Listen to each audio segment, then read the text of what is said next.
విడిపించడానికి లోక కళ్యాణాన్ని చేసినా కానీ నేను మళ్ళీ స్వీకరించడం కాదు. నాదా ప్రాణేశ్వర, నీ మనోనాయకునైనా నన్ను ఇట్లా నీకు ధర్మము కాదు స్వామి, నన్ను చేపట్టము స్వామి. నువ్వు పవిత్రులైతే అవును, నువ్వు నేను చేపట్టినా నీ లోపలైనందుకు నువ్వు అగ్గించి నీ యొక్క శరీరం దానం చేయి. నువ్వు పవిత్రులు అయితే నువ్వు మళ్ళీ బయటకు వస్తుంది కదా, లేకపోతే నువ్వు అందులో కాని బూడిద అయిపోతుంది కదా. రామచంద్ర, మీరు అన్నట్లు నేను నమ్మని యొక్క ఈ జీవితం నాకు ఎందుకు స్వామి, అలాగే అగ్ని ప్రవేశం పెట్టాను.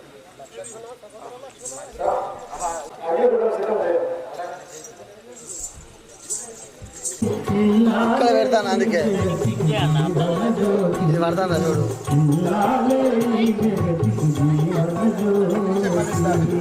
మళ్ళీ పెట్టు.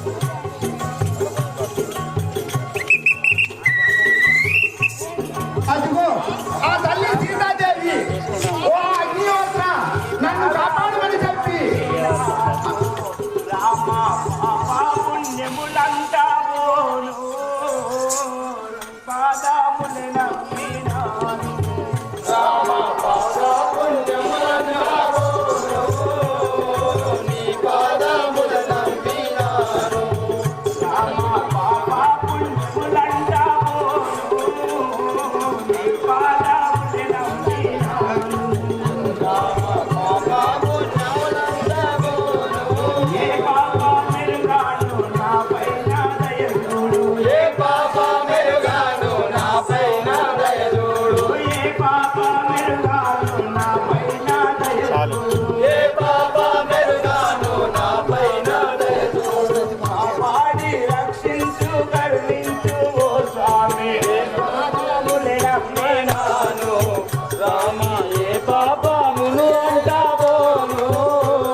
అలనాడు రావణాసురుడు ఎత్తుకొచ్చే సమయం లోపల తల్లి భూదేవి నన్ను కాపాడమని చెప్పి ధరణి మీద పడిపోయాది.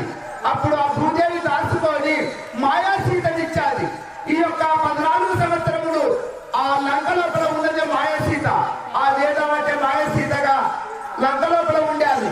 ఇప్పుడు ఓ తండ్రి అగ్నిహోత్రం నన్ను కాపాడమని చెప్పి అగ్ని లోపల దునుకగా ఆ నిజా సీత బయటికి వచ్చి మాయా సీత అగ్ని లోపల దాక్కున్నది. ఇప్పుడు యొక్క నిజా సీత శ్రీరామచంద్రుడి దగ్గరికి వచ్చి, స్వామి నాకు ఏ పాపం తెలియదు, నన్ను రక్షించమని చెప్పి వేడుకొనుచున్నది. ఈ సీతాదేవి